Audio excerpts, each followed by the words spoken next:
Good afternoon everyone. सबसे पहले तो सारे बच्चों को कॉन्ग्रेचुलेशन, सब लोग 12th में आ गए हैं और आज से हम लोग शुरू करने जा रहे हैं 12th की क्लास। 12th शुरू करने से पहले एक छोटा सा कॉन्सेप्ट आपको समझाना चाह रहा हूँ। आप लोगों की बुक 3 बुक्स हैं आप लोगों के कोर्स में। फर्स्ट बुक का नाम है NPO and partnership, second book है आप लोगों की कंपनी अकाउंट्स और थर्ड है आपकी analysis of financial statement. First book आज हम पढ़ने जा रहे हैं जिसमें आपकी बुक का नाम है एनपीओ एंड पार्टनरशिप। एनपीओ इस साल से 2-3 साल से आपका पहले जुड़ा हुआ है, अदरवाइज ये पूरी बुक पार्टनरशिप थी। तो नॉर्मली आज मैं पार्टनरशिप शुरू कराने जा रहा हूँ क्योंकि बहुत सारे स्कूलों में एनपीओ नहीं कराया गया। एनपीओ को वो बाद में कराएंगे, तो सबसे पहले हम लोग स्टार्ट करने जा रहे हैं पार्टनरशिप।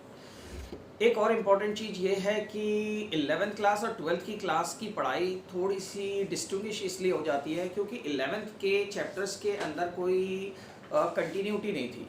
आप 11th के चैप्टर में पहले आप चैप्टर नंबर 16 कर लो, कभी 15 कर लो, कभी 13 कर लो, कभी 12 कर लो, कोई सा भी चैप्टर आगे पीछे कर लो, इससे कोई फ़र्क नहीं पड़ता था। आपको याद होगा हमने कभी कुछ स्कूलों में पहले रेक्टिफिकेशन कराया गया, फिर बिल्स ऑफ एक्सचेंज, फिर कभी फाइनल अकाउंट, कभी कुछ, हमने भी कभी आगे पीछे करके कोई भी चैप्टर पढ़ा था और कोई कंटिन्यूटी इसमें नहीं थी। किसी बच्चे ने बिल्स ऑफ एक्सचेंज नहीं पढ़ा है तो उससे कोई फ़र्क नहीं पड़ता, वो बीआरएस पहले पढ़ सकता है, रेक्टिफिकेशन आगे पीछे पढ़ सकता है, इसमें कोई दिक्कत नहीं है।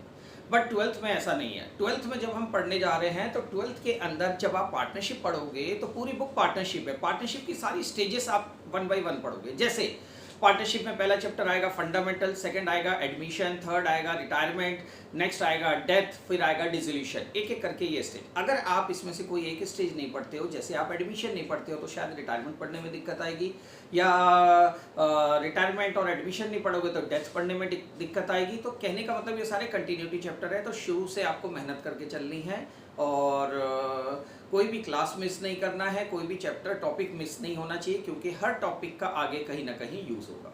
राइट ना, आज से हम लोग पहला चैप्टर शुरू करने जा रहे हैं। पार्टनरशिप की पहली स्टेज है फंडामेंटल। फंडामेंटल पढ़ते टाइम सबसे पहले हम पढ़ते हैं form of business. Form of business क्या है? अगर हम किसी भी इकोनॉमी में देखें तो सबसे पहले जो बिजनेस हमारी इकोनॉमी में आया था वो था सोल प्रोप्राइटरशिप। सोल प्रोप्राइटरशिप का मतलब एक अकेला पर्सन, एक अकेला ओनर जो बिजनेस को चलाता है, उसके अंदर प्रॉफिट या लॉस जो भी रिस्क होंगे उसके लिए वो अकेला लायबल होगा। तो जब आप सोल प्रोप्राइटरशिप बिजनेस करते हो तो सबसे पहली जो प्रॉब्लम आप फेस करते हो सोल प्रोप्राइटरशिप में वो होती है short of capital. Short of capital, एक अकेले पर्सन के पास इतना पैसा नहीं होता कि वो अपने बिजनेस को एक्सटेंड कर सके।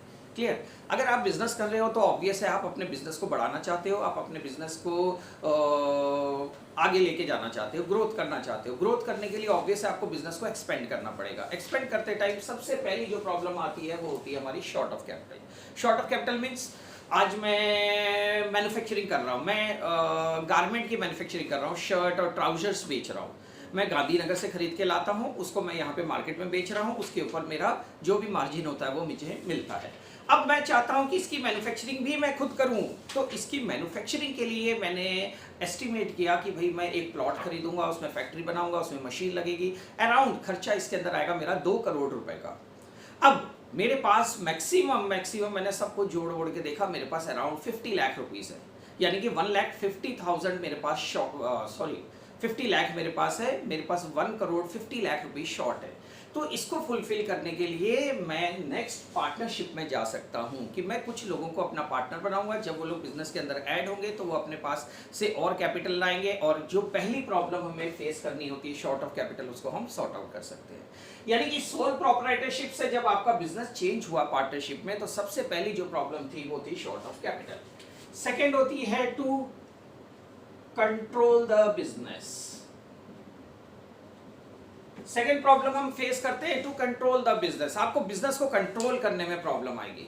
एक अकेला आदमी, आप खुद सोचो, बिजनेस को जितना बड़ा करते जाओगे उतना ही मैन पावर की नीड होगी। अब मैन पावर 2 तरीके से होता है। एक man power as a employee आप कह सकते हो, एक होता है पार्टनर या जो भी आपके पार्टनर्स जो बिजनेस के अंदर आप उनको इंक्रीज कर सकते हो। तो पहली चीज, अगर मैं अपने बिजनेस को बढ़ा रहा हूं तो ऑब्वियस है मुझे सेल डिपार्टमेंट रखना पड़ेगा, production department, finance department, marketing. अब सबको मैं अकेला हैंडल नहीं कर सकता।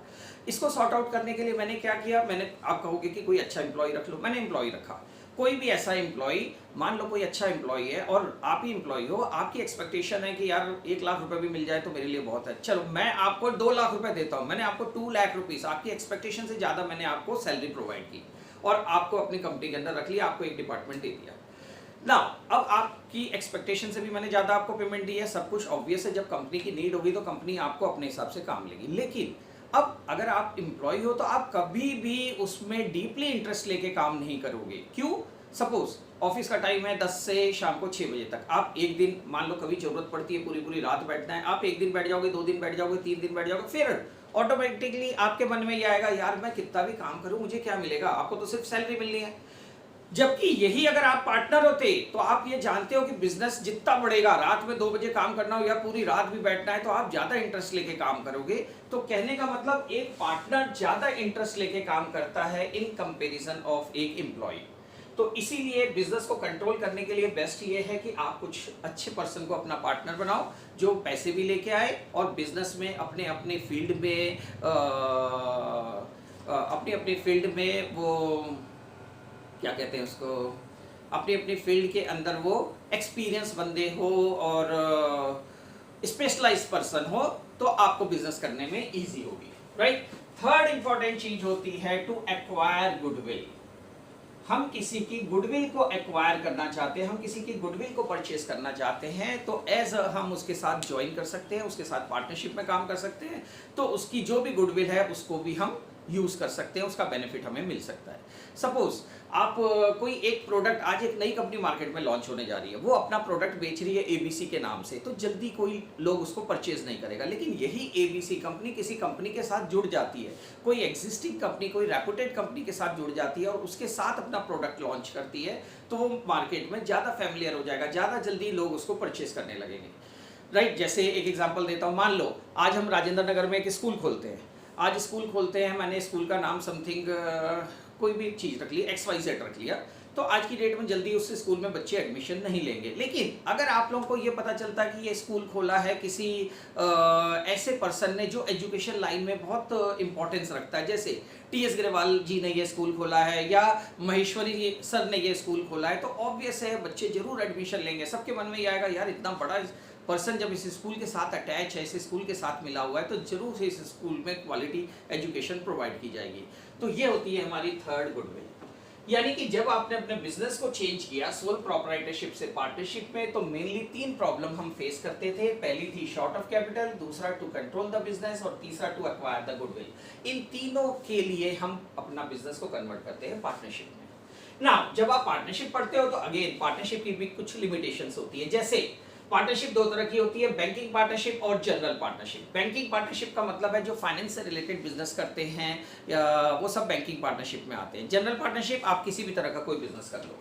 तो बैंकिंग पार्टनरशिप में according to partnership act 1932 banking partnership में मिनिमम 2 मेंबर्स होते हैं और मैक्सिमम 10 मेंबर्स होते हैं। जनरल पार्टनरशिप अगर आप कर रहे हो तो याद रखो मिनिमम 2 होंगे और मैक्सिमम 50 होंगे।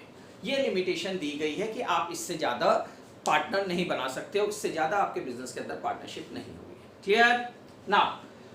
अब आप पार्टनरशिप में आए, पार्टनरशिप में भी कुछ लिमिटेशंस ये रख दी गई कि इतने ज्यादा पार्टनर्स नहीं हो सकते। अब अगर आप कोई बहुत बड़ा स्केल का बिजनेस करना चाहते हो, आप स्टील कंपनी खोलना चाहते हो जिसमें करोड़ों अरबों रुपए की जरूरत पड़ती है, तो अगेन आपके पास 50% इनफ नहीं होते हैं उतना कैपिटल कंट्रीब्यूट करने के लिए और बिजनेस को हैंडल करने के लिए। अगर आपको बहुत बड़े स्केल का बिजनेस करना है then you should go for company, आपको कंपनी में जाना होगा। कंपनी अगर हम देखें तो कंपनी हमें पता है 3 तरह की होती है, private company, public company, government company. Government company का खैर हम यहाँ यूज नहीं कर रहे हैं, अगर हम बात करें प्राइवेट कंपनी और पब्लिक कंपनी। प्राइवेट कंपनी के अंदर मिनिमम 2 मेंबर होते हैं और मैक्सिमम 50 होते हैं। पब्लिक कंपनी में मिनिमम 7 और मैक्सिमम अनलिमिटेड होते हैं। यानी कि अगर आप बहुत बड़े स्केल की कंपनी खोलने जा रहे हो, जैसे आप कोई MNC मल्टीनेशनल कंपनी खोलने जा रहे हो जिसमें करोड़ों अरबों रुपए की जरूरत पड़ेगी, बहुत बड़े स्केल की कोई कंपनी खोल रहे हो, जैसे कि ये सब आपकी MNC है, रिलायंस इंडस्ट्री हो गई, मारुति उद्योग हो गया, देन टाटा की कंपनीज हो गई, टाटा ग्रुप्स हो गए, देन इसके बाद महिंद्रा हो गया, बहुत सारी ऐसी कंपनी है, हिंदुस्तान यूनिलीवर लिमिटेड हो गई, आईटीसी हो गए, तो इन सब ये सब कौन सी कंपनी कहलाती है? सब पब्लिक कंपनी कहलाती है, जिनकी ब्रांचेस इंडिया में भी हैं, इंडिया के बाहर भी हैं। तो ये सब अनलिमिटेड कंपनी होती है, इसमें आपको जितने भी फंड की जरूरत है, अरबों रुपए तक की भी जरूरत है, तो वो आप इजिली कलेक्ट कर सकते हो थ्रू शेयर होल्डर्स, राइट। तो ये हमारी बेसिक चीज थी। इसमें आपने पढ़ा पार्टनरशिप और कंपनी। अब हम पढ़ने जा रहे हैं पार्टनरशिप, राइट। पहली स्टेज हम पढ़ने जा रहे हैं पार्टनरशिप। पार्टनरशिप जब हम पढ़ते हैं तो सबसे पहले आप पार्टनरशिप पढ़ने जा रहे हैं तो आपको डेफिनेशन मालूम होना बहुत जरूरी है। पार्टनरशिप की डेफिनेशन आई थिंक सबने 11th में भी पढ़ी थी, फिर भी हम रिपीट कर रहे हैं। पार्टनरशिप क्या होती है? Partnership is an agreement between persons who agree to share profit of a business carried on by all और acting any of them for all. Partnership हमारी क्या है? पार्टनरशिप एक एग्रीमेंट है जो कुछ पर्सन के बीच में होती है, जिनका मेन पर्पस प्रॉफिट मोटिव होता है, कैरिड ऑन बाय ऑल और acting any of them for all. It means there are three important terms in this definition. First, there should be an agreement. हमारे बीच में एग्रीमेंट होना जरूरी है। Agreement में भी वर्बल हो सकता है या रिटर्न हो सकता है, बट बेटर है हमेशा याद रखो बिजनेस के अंदर एग्रीमेंट मस्ट बी रिटर्न होना चाहिए। हमेशा एग्रीमेंट आपका रिटर्न होना चाहिए। रिटर्न आप रखोगे तो उससे बिजनेस करने में इजी होगा। बिजनेस में जो भी पहले से हमने जो भी डिसाइड किए हुए हैं कि बिजनेस को हम कैसे रन करेंगे, कैसे चलाएंगे, उसके लिए सारी इंफॉर्मेशन गिवन होती है, इसलिए हमेशा रिटर्न होता है। बेसिकली वर्बल कहाँ होता है? वर्बल होता है जैसे मैं अपने फैमिली के साथ कर रहा हूँ, अपने पापा के साथ बिजनेस कर रहा हूँ, तो वहाँ रिटर्न रखने की जरूरत नहीं है, ओरल या मतलब वर्बल ही चल जाएगा। बट अगर आप किसी बाहर के पर्सन से कर रहे हो या दोस्तों के साथ बिजनेस कर रहे हो, इवन अपने भाई के साथ भी बिजनेस कर रहे हो, ब्रदर के साथ भी कर रहे हो, तो बेटर है हमेशा रिटर्न होना चाहिए। क्योंकि कल को कोई प्रॉब्लम आ जाए, 5 साल 10 साल के बाद आपको कोई प्रॉब्लम आती है, आप कोर्ट जाते हो, तो कोर्ट में फिर आप वो चीज प्रूव नहीं कर पाओगे कि हमारे बीच में क्या एग्रीमेंट हुआ था। कोर्ट में जब कोई चीज आप प्रेजेंट करोगे तो कोर्ट एविडेंस मांगेगा, तो एविडेंस हमेशा रिटर्न में होना चाहिए। ओरल वाले को कभी एविडेंस कंसीडर नहीं होता है। इसीलिए हमेशा याद रखो, अगर पार्टनरशिप में जो भी एग्रीमेंट होता है it must be in return होना चाहिए।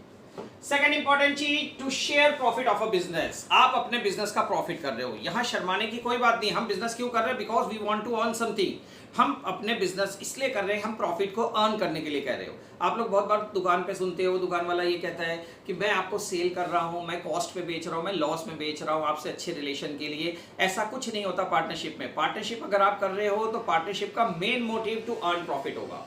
सोशल मोटिव के लिए अगर आप काम कर रहे हो तो वो पार्टनरशिप नहीं कहलाता है, वो आपका एनपीओ कहलाता है, जो आपका पहला चैप्टर होगा, नॉट प्रॉफिट ऑर्गेनाइजेशन। लेकिन यहां हम प्रॉफिट के लिए काम कर रहे हैं, इसीलिए ये कहलाएगा to share profit of a business.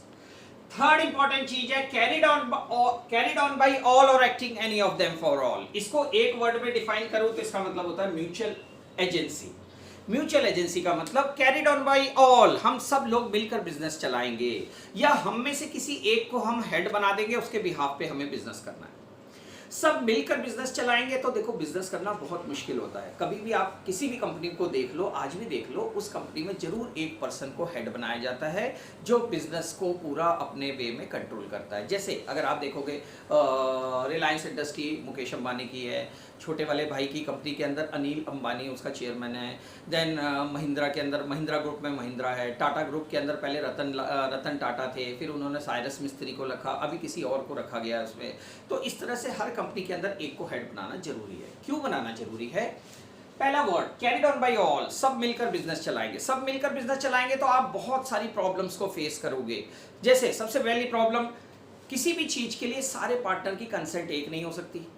मान लो कुछ किसी को ऑप्शन को चूज कर रहे हैं, दूसरों को कर रहे हैं, तो इस तरह से हम कोई भी एक कंक्लूजन पे नहीं निकलेंगे। जैसे आपको एक एग्जांपल देता हूँ, आज हम 10 लोग कहीं घूमने का प्लान बनाएं, आज हम 10 लोग कहीं घूमने का प्लान बनाएं कि यार कहीं चलते हैं, चलो शिमला चलते हैं।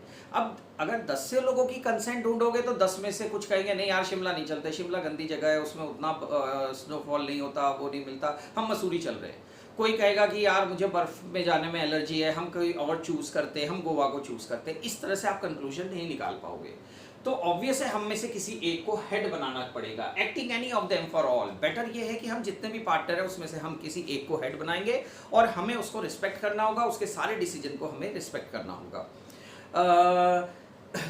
कैरीड ऑन बाय ऑल में एक और चीज आप देखो, जैसे सपोज मान लो हम सब पार्टनर है, मान लो एक दिन मैं एब्सेंस रहा, मैं ऑफिस नहीं आया, मेरे एब्सेंस में बाकी के सारे पार्टनर ने कोई डिसीजन लिया, उसमें लॉस हो गया, तो मैं कल को ऑब्जेक्शन कर सकता हूं, यार ये तो तुम्हारा डिसीजन ही गलत था, आपने उस वेंडर को क्यों चूज किया, आपने उससे सामान क्यों खरीदा या क्यों सप्लाई किया, वो पर्सन ही गलत था, अब इसमें जो भी लॉस हुआ मैं शेयर नहीं करूंगा, आप शेयर करोगे।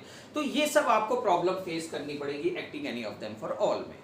तो बेटर यही होता है acting any of them for all, it means एक पर्सन को हम हेड बना देंगे, उसको हम सारी पावर देंगे, उसके सारे डिसीजन को हम रिस्पेक्ट करेंगे, वो जो भी डिसीजन लेगा वो प्रॉफिट हो या लॉस हो वो सब हम लोगों को मानना होगा। It means this is called mutual agency. Mutual agency का मतलब हम मिलजुल के काम करेंगे, एक पर्सन को हम हेड बना देंगे, हेड उसको बनाया जाता है या तो ऑब्वियस है उसने ज़्यादा कैपिटल डाली हो, या वो ज़्यादा हम में इंटेलिजेंट हो, या हमसे ज़्यादा एक्सपीरियंस पर्सन हो, उसको बिजनेस की नॉलेज अच्छी है, तो ऐसे पर्सन को हम बिजनेस का प्रिंसिपल मानेंगे। क्लियर? तो ये तीन इंपॉर्टेंट टर्म इस डेफिनेशन में होती है, और आप हमेशा याद रखो अगर पार्टनरशिप 1 मार्क्स में आता है तो आप सिर्फ डेफिनेशन लिख के छोड़ दोगे, लेकिन पार्टनरशिप अगर 2 या 2 से ज़्यादा मार्क्स का आता है, 3 मार्क्स में पूछा जाता है, तो आपको पार्टनरशिप के साथ उसके फीचर्स या कैरेक्टरिस्टिक्स भी लिखनी होगी। तो कैरेक्टरिस्टिक्स भी यही थी इसकी, फर्स्ट है एग्रीमेंट, सेकंड है to share profit of a business, third है कैरीड ऑन बाय ऑल और acting any of them for all, fourth होता है principal agent relationship. Principal agent relationship means हमने किसी को हेड बनाया, अभी हम पढ़कर आए कैरीड ऑन बाय ऑल, हमने एक को हेड बनाया, बाकी हम सब उसके एजेंट, बाकी हम सब लोग उसके अंडर में काम करेंगे। तो यहाँ पे ये नहीं हुआ कि जिसको हमने हेड बना दिया वो ओनर हो गए और हम लोग की वैल्यू कम हो गई, ऐसा नहीं है। हमने जिसको हेड बनाया वो हमारे बिजनेस के लिए प्रिंसिपल हो गया, बाकी उसके एजेंट है, यानी कि हम जो भी काम करेंगे वो प्रिंसिपल एजेंट के रिलेशनशिप में करेंगे। कल को जिसको हमने प्रिंसिपल बनाया ये उसकी भी ड्यूटी बनती है कि उसको कोई भी डिसीजन लेना है तो उसको सारे पर्सन से, सारे पार्टनर से उसको कंसल्ट करना चाहिए, उसको डिस्कस करना चाहिए। जितने भी लोग हैं, कोई भी वो नया डिसीजन लेने जा रहा है, कोई भी वो कंपनी के लिए इंपॉर्टेंट डिसीजन लेने जा रहा है, तो उसको ये सब चीजें कंसल्ट करनी चाहिए बाकी के भी पार्टनर से। This is called principal agent relationship. Next होता है लॉफुल बिजनेस। बिजनेस के लिए यह जरूरी है कि आपका बिजनेस जो भी होगा वो लीगल होगा, आपका बिजनेस लीगल होना चाहिए। किसी भी इलीगल चीज के लिए जो पार्टनरशिप बनाई गई है तो वो पार्टनरशिप मानी नहीं जाती है। सपोज आप कोई भी ऐसी चीज कर रहे हो जो बिजनेस से के अगेंस्ट है, तो पार्टनरशिप आपकी अपने आप वहीं खत्म हो गई। हमने पार्टनरशिप के अंदर पढ़ा कि मैक्सिमम हमारे 10 पार्टनर्स होंगे, लेकिन आपने 11 पार्टनरशिप कर लिए, 11 पार्टनर्स रख लिए, तो वो पार्टनरशिप पहले से ही वॉइड हो जाएगी। यानी कि पार्टनरशिप के अंदर, पार्टनरशिप के लिए जरूरी यह है कि आप जो बिजनेस कर रहे हैं it must be legal. Suppose हम कोई ऐसा बिजनेस करने जा रहे हैं जिसके लिए गवर्नमेंट ने बैन कर रखा है, और फिर भी आप वो बिजनेस कर रहे हो, तो वो आपका लीगल होगा, वो पार्टनरशिप के अंदर ही कंसीडर नहीं किया जाएगा। And last, profit sharing ratio. आपके बिजनेस के अंदर प्रॉफिट शेयरिंग रेशियो पहले से प्री डिटरमाइंड होनी चाहिए। अगर आपने प्रॉफिट शेयरिंग रेशियो पहले से प्री डिटरमाइंड नहीं की है तो याद रखो इट मस्ट बी इक्वल, वो इक्वल होगी। ये क्वेश्चन कहाँ अराइज होता है? ये क्वेश्चन अराइज होता है, सपोज हम पार्टनर है, बिजनेस के अंदर मैंने 5 लाख रुपीस डाले, आप सब लोगों ने 1 लाख रुपए डाले। आप बिजनेस के एंड में जब प्रॉफिट बांटने का टाइम आया तो यहाँ मैं ये ऑब्जेक्शन कर रहा हूँ कि यार बिजनेस में सबसे ज्यादा पैसे मैंने डाले हैं, इसलिए मेरा शेयर सबसे ज्यादा होना चाहिए। तो याद रखो किसी ने कितना भी पैसा डाला है, अगर ये प्री डिसाइडेड नहीं है, अगर ये पहले से मेंशन नहीं है कि हमारी रेशियो क्या होगी, तो प्रॉफिट जो भी बटेगा वो पार्टनर्स में इक्वल बांटा जाएगा। कोई भी अमाउंट मुझे एक्सेस में नहीं दिया जाएगा, एक्सीड नहीं किया जाएगा। क्लियर? तो पार्टनरशिप की डेफिनेशन में ये 6 पॉइंट्स इसकी कैरेक्टरिस्टिक्स, फीचर्स में आते हैं, जिसमें पहला होता है agreement, second to share profit of a business, third होता है कैरीड ऑन बाय ऑल और acting any of them for all, it is also called mutual agency, fourth होता है प्रिंसिपल एजेंट रिलेशनशिप, फिफ्थ होता है लॉफुल बिजनेस, और last होता है हमारा profit sharing ratio. Right? Okay, next topic है हमारा पार्टनरशिप डीड। आपके पहले चैप्टर के अंदर फंडामेंटल में सबसे इंपॉर्टेंट टॉपिक में से एक है पार्टनरशिप डीड। पार्टनरशिप डीड याद रखो, पूरी पार्टनरशिप जो आप पढ़ोगे वो डीड के ऊपर होगा। पार्टनरशिप डीड 100% इसमें 2 या 3 मार्क्स का क्वेश्चन जरूर आता है, थ्योरी जरूर आती है इसके ऊपर। पार्टनरशिप डीड आगे के जितने भी चैप्टर है वो सब पार्टनरशिप डीड के ऊपर बेस्ड है। पार्टनरशिप डीड क्या होती है? पार्टनरशिप डीड एक रिटन डॉक्यूमेंट होता है, एक रिटन एग्रीमेंट होता है, जिसमें पार्टनरशिप से रिलेटेड सारी इंफॉर्मेशन होती है। पार्टनर्स के नेम क्या है, पार्टनर्स के फादर नेम क्या है, डेट ऑफ बर्थ क्या है, एड्रेस क्या है, एज क्या है, बिजनेस में पार्टनर्स कितनी कैपिटल डालेंगे, उस पर इंटरेस्ट कितना होगा, बिजनेस में से पार्टनर कितनी ड्राइंग्स ले सकते हैं, उसके ऊपर इंटरेस्ट कितना देना होगा, प्रॉफिट शेयरिंग रेशियो क्या होगी, बिजनेस में ज़रूरत होगी तो कौन पर्सन कितना पैसा एक्स्ट्रा लेके आएगा, या वो किस पर्सन को हम, किस पार्टनर को हम सैलरी दे रहे हैं, किसको कमीशन दे रहे हैं, हमारे बीच में प्रॉफिट शेयरिंग रेशियो क्या होगी, हमारी अकाउंट्स की बुक कौन लिखेगा, कल को हमारे झगड़े होंगे तो उसको हम कैसे सॉर्ट आउट करेंगे, ये पूरी डिटेल इंफॉर्मेशन डीड में होती है। आप जो भी बिजनेस करते हो वो अकॉर्डिंग टू पार्टनरशिप डीड होता है। पार्टनरशिप डीड में जो भी आपने मेंशन किया है वो सारी चीज़ें उसमें पहले ही मेंशन होती है, राइट। इट मीन्स सपोज आज हम लोग बिजनेस करने जा रहे हैं, तो ऑब्वियसली बिजनेस करने जाओगे तो सबसे पहले आप अपने बिजनेस के बारे में, फ्यूचर के बारे में उसमें लिखोगे कि यार हमें पैसों की कितनी ज़रूरत है, हमें कितना कितना पैसा हम डालेंगे, उसमें इंटरेस्ट कितना होगा, किस पर्सन की ड्यूटी क्या होगी, और कोई एक्स्ट्रा वर्क कर रहा है तो क्या हम उसको सैलरी पे करेंगे या नहीं करेंगे, एक कोई पर्सन मान लो मार्केटिंग का काम कर रहा है तो क्या उसको हम मोटिवेट करने के लिए कुछ एक्स्ट्रा कमीशन देंगे या नहीं देंगे, हम प्रॉफिट आएगा उसको कैसे डिस्ट्रीब्यूट करेंगे, कितना प्रॉफिट हम रिजर्व में रखेंगे, कितना प्रॉफिट हम पार्टनर्स में बांटेंगे, हमारी रेशो क्या होगी, ये पूरी डिटेल इंफॉर्मेशन इसके अंदर होती है। That is called partnership deal. Problem कहाँ होती है? प्रॉब्लम होती है in the absence of any deed. अगर हमने डीड नहीं बनाया है, right, in the absence of any partnership deed following points are to be kept in mind. अगर आपने डीड नहीं बनाई है तो ये 5 बातें आपको ध्यान में रखनी होगी। पहला, इंटरेस्ट ऑन कैपिटल हम किसी भी पार्टनर को पे नहीं करेंगे। इंटरेस्ट ऑन ड्रॉइंग किसी भी पार्टनर को देने की जरूरत नहीं है। कोई भी पार्टनर विड्रॉ कर रहा है तो उसके ऊपर कोई इंटरेस्ट उसको फर्म को देने की जरूरत नहीं है। नेक्स्ट, इंटरेस्ट ऑन लोन पे याद रखो 6% पर एनम का इंटरेस्ट पे किया जाएगा। अच्छा, ये एक सबसे इंपॉर्टेंट टॉपिक है, इसको मैं अभी दोबारा रिपीट करूंगा। नेक्स्ट है सैलरी कमीशन। किसी भी पार्टनर ने एक्स्ट्रा काम किया है या कुछ एक्स्ट्रा सेल कर रहा है तो उसके ऊपर कोई सैलरी या कमीशन उसको पे नहीं किया जाएगा। और प्रॉफिट शेयरिंग रेशियो अगर पहले से मेंशन नहीं है तो याद रखो हम उसको इक्वल पे करेंगे, राइट। पहले आ जाओ सैलरी और कमीशन। सैलरी कमीशन कहाँ राइज होता है? सपोज हम 3 पार्टनर हैं, 3 पार्टनर में मान लो एक पार्टनर पूरे साल बिजनेस में नहीं आ पाया, ड्यू टू बीमार हो गया या किसी वजह से वो पूरे साल बिजनेस के अंदर नहीं आया। अब बाकी पार्टनर ये कह रहे हैं कि यार तुम तो बिजनेस के अंदर आए नहीं हो, तो इसका मतलब हमने पूरे साल मेहनत की है तो हमें कुछ एक्स्ट्रा बेनिफिट मिलना चाहिए, या तो हमें हर महीने की सैलरी दे दो, और आपने काम नहीं किया था इसलिए आपको नहीं मिलेगा, लेकिन हम दोनों ने काम किया था तो हमें एक्स्ट्रा सैलरी मिलनी चाहिए। तो याद रखो अगर पहले से मेंशन नहीं है तो किसी भी पार्टनर को हम सैलरी पे नहीं करेंगे। Next, commission. किसी ने एक्स्ट्रा सेल वगैरह किया है तो उस पर भी हम उसको कमीशन पे नहीं करेंगे अगर प्री डिसाइडेड नहीं है। प्रॉफिट शेयरिंग रेशियो मैं पहले ही मेंशन कर चुका हूँ। प्रॉफिट शेयरिंग रेशियो है कि अगर किसी पर्सन ने बिजनेस के अंदर ज़्यादा पैसे डाले या उसने ज़्यादा काम किया या वो ज़्यादा इंटेलिजेंट है, आज वो ये कह रहा है कि मुझे एक्स्ट्रा बेनिफिट मिलना चाहिए, मुझे प्रॉफिट का एक्स्ट्रा पार्ट मिलना चाहिए, तो ऐसा नहीं होगा। अगर प्री डिसाइडेड नहीं है तो किसी को भी प्रॉफिट एक्स्ट्रा नहीं दिया जाएगा, सारे पार्टनर में इक्वल होंगे। भले ही मान लो मैंने बिजनेस में 1 करोड़ रुपए डाले हैं, आप लोगों ने 10 लाख डाले, यानी कि मेरी कैपिटल आप लोगों से 10 टाइम्स ज़्यादा है, फिर भी मैं एंटाइटल्ड नहीं हूँ कि मैं प्रॉफिट आप लोगों से ज़्यादा लूँगा। प्रॉफिट हम सब पार्टनर्स में इक्वल बटेगा जब तक कि पहले से मेंशन ना हो, राइट। नेक्स्ट टॉपिक है इंटरेस्ट ऑन लोन। सबसे इंपॉर्टेंट टॉपिक होता है interest on loan. Interest on loan important क्यों होता है? देखो, याद रखो पार्टनर्स बिजनेस के अंदर 2 तरीके से पैसे डालता है, एक एज अ कैपिटल डालेगा और सेकेंड एज अ लोन। जब कोई भी पार्टनर बिजनेस के अंदर पैसा डालता है एज अ कैपिटल तो वो बिजनेस का प्रोपराइटर कहलाता है, लेकिन कोई पर्सन अगर बिजनेस के अंदर पैसा डाल रहा है एज अ लोन तो उस टाइम उस पार्टनर को हम प्रोपराइटर ट्रीट ना करके हम उसको क्रेडिटर ट्रीट करते हैं। क्लियर? कोई भी पार्टनर अगर बिजनेस के अंदर पैसा डाल रहा है, एज अ लोन डाल रहा है, तो हम उसको क्रेडिटर्स मानेंगे और उसका जो भी पैसा होगा वो लोन कहलाएगा और उस लोन के ऊपर इंटरेस्ट हमेशा 6% पर एनम दिया जाएगा। क्वेश्चन में मेंशन हो या ना हो, 6% पर एनम के हिसाब से उसको इंटरेस्ट पे किया जाएगा। क्लियर हो गया? ये 5 टॉपिक ऐसे हैं जो पूरे आपके चैप्टर के ऊपर बेस्ड रहेंगे, इसी के ऊपर बुझाऊंगा। नेक्स्ट, यहाँ तक हमारी थ्योरी है, बाकी एडवांटेज होता है, डिसएडवांटेजेस होते हैं पार्टनरशिप के, वो मैं नहीं करा रहा हूँ, वो सब आते भी नहीं है और आप लोगों ने 11th क्लास में पहले भी थ्योरी में पढ़े होंगे। अब हमारा यहाँ से प्रैक्टिकल पार्ट शुरू हो रहा है। प्रैक्टिकल में इस चैप्टर में सबसे पहले आप पढ़ोगे profit and loss appropriation account. Profit and loss appropriation account क्या है? 11th क्लास में आपने फाइनल अकाउंट पढ़ा था। फाइनल अकाउंट में आपको याद होगा कि आपने पढ़ा था trading account, profit and loss account बनाते थे आप, और तीसरा आप बनाते थे बैलेंस शीट, राइट।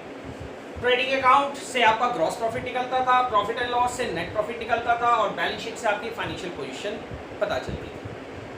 जब आप पार्टनरशिप का फाइनेंशियल अकाउंट बनाते हो तो उसमें एक चेंज हो जाता है कि पहले ट्रेडिंग बनता है, फिर P&L बनता है, फिर बनता है आपका P&L एप्रोप्रिएशन अकाउंट, राइट। ये एक स्टेप इसमें बढ़ जाता है। तो सबसे पहले तो आपको ये समझना जरूरी है कि प्रॉफिट एंड लॉस और प्रॉफिट एंड लॉस एप्रोप्रिएशन में क्या डिफरेंस है। तो सबसे पहले हमें ये समझना जरूरी है। तो ट्रेडिंग अकाउंट से आपका जीपी निकलता है, P&L से आपका नेट प्रॉफिट निकलता है, P&L एप्रोप्रिएशन अकाउंट से आपका जो भी प्रॉफिट आता है वो पार्टनर्स में बांटा जाता है, और बैलेंस शीट से फाइनेंशियल पोजीशन होती है। सो हम इन दोनों का डिफरेंस पढ़ने जा रहे हैं। तो याद रखो P&L अकाउंट प्राइमरी है और P&L एप्रोप्रिएशन अकाउंट सेकेंडरी है, क्योंकि P&L एप्रोप्रिएशन अकाउंट जो भी बनता है वो P&L के नेट प्रॉफिट को लेके बनाया जाता है, राइट। यानी कि पहला डिफरेंस क्या हो गया, P&L प्राइमरी है, P&L एप्रोप्रिएशन सेकेंडरी है। P&L अकाउंट आप बनाते थे तो क्रेडिट में आप जीपी लिखते थे, फिर सारे एक्सपेंस डालते थे तो एनपी निकलता था। P&L एप्रोप्रिएशन अकाउंट जब आप बनाओगे तो क्रेडिट में आप नेट प्रॉफिट लिखोगे जो आपका P&L अकाउंट से आया था, और उसको लेके आप बाकी चीजें डालोगे, तो इससे जो आपका प्रॉफिट आएगा वो पार्टनर्स का होगा। तो पहला डिफरेंस है कि P&L अकाउंट हमारे प्राइमरी में होता है और P&L एप्रोप्रिएशन अकाउंट हमारे लिए सेकेंडरी होता है। सेकेंड इंपॉर्टेंट चीज, P&L अकाउंट के अंदर आप जो भी एक्सपेंस दिखाते हो वो पूरे फर्म के होते हैं, जैसे रेंट हो गया, सैलरी हो गया, इंटरेस्ट हो गया, डेप्रिसिएशन हो गया, ऑडिट फीस हो गई, ये सब चीजें आप उसमें दिखाते थे। जबकि P&L एप्रोप्रिएशन अकाउंट में सिर्फ आप वो एक्सपेंस दिखाओगे जो पार्टनर्स से रिलेटेड है, जो हम पार्टनर्स को पे कर रहे हैं। जैसे हम पार्टनर्स को इंटरेस्ट पे करते हैं, हम पार्टनर को सैलरी पे करते हैं, हम पार्टनर्स को कमीशन पे करते हैं, ये चीजें दिखाई जाती हैं। यानी कि कहने का मतलब सेकंड डिफरेंस क्या हुआ, P&L अकाउंट में पूरे फर्म के एक्सपेंडिचर दिखाए जाते हैं, जबकि P&L एप्रोप्रिएशन अकाउंट में वो एक्सपेंडिचर दिखाए जाते हैं जो हम पार्टनर्स को पे कर रहे हैं। And third important difference, P&L account का जो नेट प्रॉफिट निकलता है वो पूरे फर्म का होता है, राइट, जबकि P&L एप्रोप्रिएशन का अकाउंट का जो प्रॉफिट आता है वो सिर्फ पार्टनर्स का होता है। ये हमारे तीन इंपॉर्टेंट डिफरेंस है जिससे आपको P&L एप्रोप्रिएशन समझना जरूरी होगा।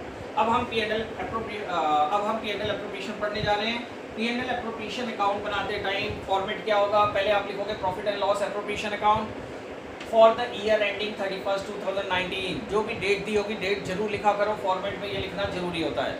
Now particular amount rupees, particular amount rupees, debit and credit. सबसे पहले आप शुरू करोगे इसको क्रेडिट साइड से, by profit during the year, जो भी प्रॉफिट है वो आप यहाँ पे लिखोगे।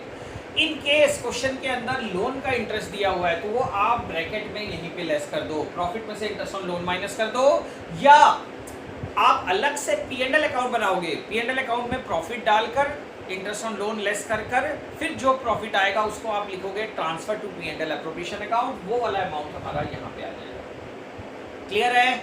यानी कि अगर इंटरेस्ट ऑन लोन होगा तो वो पहले प्रॉफिट में से इंटरेस्ट ऑन लोन माइनस करके आप यहाँ लिखो। अब हमारा जो भी P&L अकाउंट है it is based on nominal account. Nominal account का रूल होता है all expenses and losses are debit and all income and gains are credit. तो जो भी एक्सपेंस और लॉस है वो आप डेबिट में डाल दोगे, जो भी इनकम और गेन है वो क्रेडिट में आ जाएगी। जैसे पहले आ गई आपकी सैलरी, आपने पे की XY को, वो डेबिट में आ गया, कमीशन आपने पे किया XY को, डेबिट में आ गया, इंटरेस्ट ऑन कैपिटल हमने पे किया वो आपका डेबिट में आ गया। इंटरेस्ट ऑन ड्राइंग फर्म के लिए इनकम होती है क्योंकि पार्टनर्स ने ड्राइंग ली है तो पार्टनर्स उस ड्राइंग के ऊपर इंटरेस्ट पे करते हैं, तो वो इंटरेस्ट फॉर्म के अंदर आ रहा है, तो ये क्रेडिट साइड आ जाएगा भाई इंटरेस्ट ऑन ड्राइंग, XY का नाम लिख के जो भी दोनों का इंडिविजुअल ड्राइंग्स का इंटरेस्ट होगा वो आप शो करोगे। अब आता है next, transfer to any types of reserve. कोई कुछ पैसा हम रिजर्व में रख रहे हैं, इट मीन्स आप लोगों ने 11th क्लास में भी पढ़ा था, रिटेन अर्निंग आपने बार बार वर्ड पढ़ा है, अनडिस्ट्रीब्यूटेड प्रॉफिट पढ़ा है। रिटेन अर्निंग और अनडिस्ट्रीब्यूटेड प्रॉफिट होता है जो प्रॉफिट का एक पार्ट होता है जिसको हमने रिटेन किया, अपने पास रखा है, हमने पूरा प्रॉफिट हम डिस्ट्रीब्यूट नहीं करते हैं लोगों में। इसी तरह से जैसे एक आदमी जॉब करता है तो पैसा जो भी उसकी सैलरी का आता है वो पूरा पैसा स्पेंड नहीं करता है, उसका एक पार्ट वो बैंक में जमा करके रखता है। इसी तरह से बिजनेस के अंदर जो भी आपने अर्न किया है, जो भी आपका प्रॉफिट हुआ है वो पूरा प्रॉफिट आप आपस में डिस्ट्रीब्यूट नहीं करते हो, उस प्रॉफिट का एक पार्ट आप इसमें ट्रांसफर कर देते हो, that is called transfer to any types of reserve. ये आपके क्वेश्चन में मेंशन होगा तब आपको दिखाना है, आपके क्वेश्चन में लिखा हुआ आएगा 10% of the profit is to be kept into reserve account, तो प्रॉफिट का 10% आप रिजर्व में डाल दोगे, राइट। अब फाइनली इस टोटल में से इसको माइनस करोगे, ये प्रॉफिट आ जाएगा, ये प्रॉफिट आप दोनों पार्टनर्स में डिस्ट्रीब्यूट कर दोगे अकॉर्डिंग टू देयर रेशियो, जो भी रेशियो होगी उसमें आपकी क्लियर।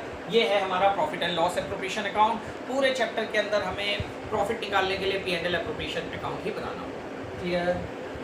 आज की क्लास हम यहाँ तक कर रहे हैं, कल से हम कंटिन्यू करेंगे। आप सब लोग ये देख लो, सेपरेट रजिस्टर बना लेना। रजिस्टर के अंदर ये 3 पेज हैं, ये 3 पेज मैंने आप लोगों को व्हाट्सएप कर दिया था, ये उसमें और क्लियर हो जाएगा। अगर यहाँ नहीं दिख रहा है तो उसमें से देख के आप लोग नोट कर लेना। राइट, आज के लिए हम इतना पढ़ रहे हैं, कल कंटिन्यू करेंगे।